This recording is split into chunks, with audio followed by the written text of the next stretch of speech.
Hi, good morning. I think it's still morning. I got to sleep in because it was 26 degrees when we woke up in the V-berth this morning. So there was no point in getting out of the sub-zero thermal sleeping bags. We have had first too much wind yesterday, the polar vortex rolling in, and now we're stuck on dock because there's not enough wind for us to get where we're going next. So hopefully tomorrow, fingers crossed. If I seem to be crying, it's because water is coming out of my face randomly, not due to the wind. Might happen from my nose too. And this is your Atheist Advent Calendar number 19, I guess. It was going to be titled On Forgiveness, but instead I think I'll title it you can refraining from having an opinion is also an option. I recently started talking to my dad again, and if I got married, and then my dad does have a tendency to reach out this time of year, as you might expect. It's holiday season, but for most of the last, 10, 15 years, I have been estranged off and on from my parents. I went no contact for a few years, starting in my late 20s, for various reasons. And now I understand that this going no contact, that's the term that we're using now, or estrangement, is a hot topic. And people on social media are weighing in. I guess Oprah did a special on it. And because I talk about my health and wellness journey here on this channel, I wanted to share some of my thoughts on my choosing to be in contact with my parents after many years of not. So I have a very different relationship with my mom than I do with my dad, and I always have. For a long time, I was no contact with my mom, and then when I did start contacting her again, I subconsciously and unconsciously at first began to treat her exactly the way that she treated me when I was a small child, especially when I was growing up, which would mean basically hooking her or seducing her and being really friendly at first, and then erupting into rageful tantrums, largely at things that she couldn't control, and leaving it like that. And so I did this for a while, and it wasn't as I said, I realized I was doing that, and then I did it purposefully, and then I quit doing it. And my friend was like, "Why did you quit doing that?" And I was like, "Well, because it was exhausting." Like, that's the truth. Like, it was just too draining for me to keep up that level of anger. And my mom also backed off of the communications. Now, one of the things that was the most shocking and hurtful to me as a child abuse survivor, was that I always thought that my mom, I thought growing up, if I go no contact, my mom will hunt me down. She will go to the ends of the earth, and she will show up, and she will do embarrassing things, and I can't have, and then one of the most hurtful things was that when I went no contact, my mom very quickly acquiesced, and then didn't care. So there was a real lack of effort there, which was hurtful to me because it made me realize that I didn't have much value to her outside of being an object of abuse. So my dad and I are a different story. if you've followed my channel and you've heard me talk about being a psychiatric survivor, then you know that I was at one point when I was 16 diagnosed with borderline personality disorder. And for a while, I believed in this diagnosis because it so aptly described my mother, who was abandoned by her father. And then I would meet other women in life with these tendencies, and I'd be like, whoa. And most of them have been abandoned as a small child by their father. And I used to tell people, my dad was a shit show, but he was there. And I think it matters. So I've since, like, really tried to lay down the bad habit of diagnosing myself or other people. I wish that most other Americans would do this, even those who have doctorates in the field of psychology. But, you know, like, wish in one hand, shit in the other, see which one fills up faster. My dad, yeah, I went through a bad phase with him because of something that he did after my stepmother died. And then, long story short, you know, neither one of my parents were at my wedding. The only family I had was my steps. My steps are the best. My stepsister and her aunt. And, you know, my dad was really gracious. He wasn't like, why didn't you invite me? Blah, blah, blah, blah, blah. He was just happy to be in touch with me again. And so basically now, okay, so I sent my mom a cup for Christmas, a Waterford crystal cup that I intended to use at the wedding. It was something that Alan had on hand, and it was really pretty blue.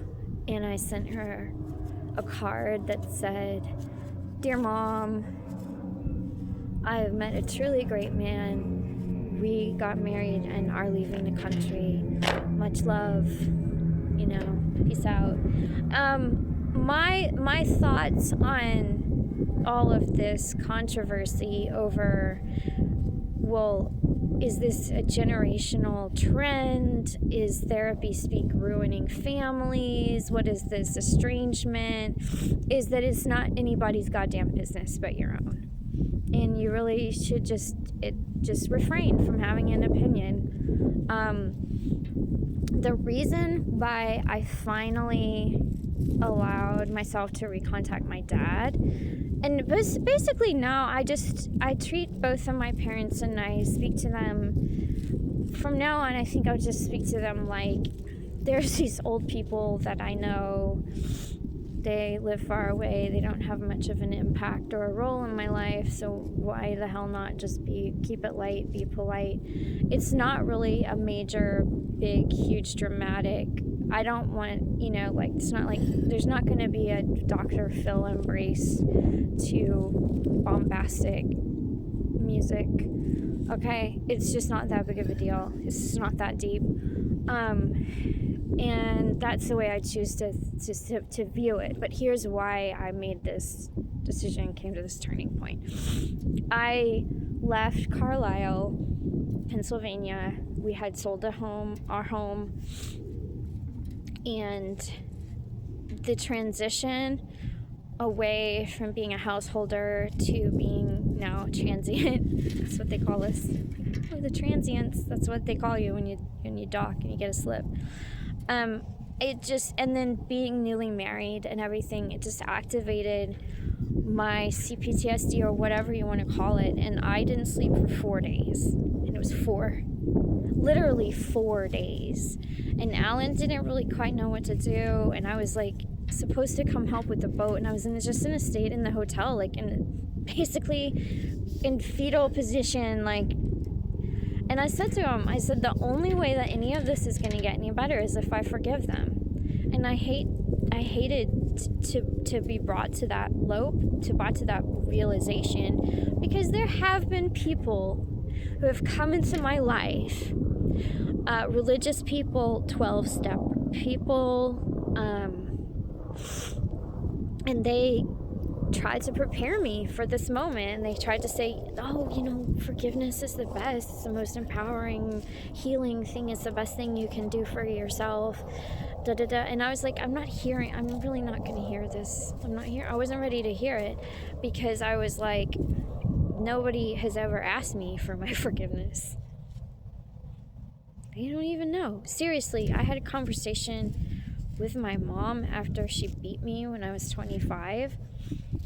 And she said, I think you ruined our relationship when you moved in with your father. And I said, I think you ruined our relationship when you tried to kill yourself and you blamed me for it when I was 16. And she said, I did what? And I realized that she had no, like, I was like, it was like all the air left me. I couldn't, I realized that I was no longer dealing, couldn't have conversations. We couldn't have conversations like this, because I was no longer dealing with a person whose reality was at all consensus or there was no basis for it. Okay, because that was kind of frightening. But my point is that I really dislike being in the health and wellness space. That's why I backed off making this channel just about me becoming a health coach, which I do intend to do, but I dislike the advice dispensing tendency among content creators. That's not who and how I want to operate. That's not what I want to be. If I forgave my parents, it doesn't mean that you should forgive your parents. If you're an abuse survivor, you're on your own timeline, right? And so now I'm talking to my dad, and there's group chats, and I'm thinking about my stepsister who's on her journey. I would never in a million years try to tell someone else that when or how that they should or should not forgive or go no contact. That's not me. That's not what I intend to do. And I think that the whole issue being made into a contentious issue is another function of how social media, and particularly short form social media, has made every topic a fodder for content creators who get clicks and views by being contentious and having strong opinions one way or the other. And I don't mind having strong opinions about politics or whatever, but I'm very leery about advising people when it comes to their relationships or their mental health. I'm not a therapist. I think there's too many therapists as it is, and I don't want to go outside my scope, which is nothing at this point, because I don't even have a certification to health coach people. I just thought people would want to know. And I'm finding that the symptoms do mitigate. They have been mitigating, because I was having a lot of emotional flashbacks, and that's what happens when I don't sleep. And if you have PTSD, you know what I'm talking about. 4 days, that's a long time for me to go, and I haven't gone that long in many, many years, and I attribute it to the major changes that have gone on in my life. And if by way of advice, what I will offer to you is that I tend to track my mental health year over year, and one of the things that I take care to track and document is how many nights of lost sleep over the course of a year. And for me, in a typical good year, I will probably have to call out of work 2, maybe 3 times due to insomnia, but it won't happen much more outside of that. So it's a very atypical year for me to have back-to-back nights of lost sleep. And so if you have PTSD and you feel like hopeless and drowning, start tracking and documenting things, because that act alone, it might make you feel better, and you might actually start seeing in your number progress. So I hope that helps, and happy holidays. Over and out. Peace.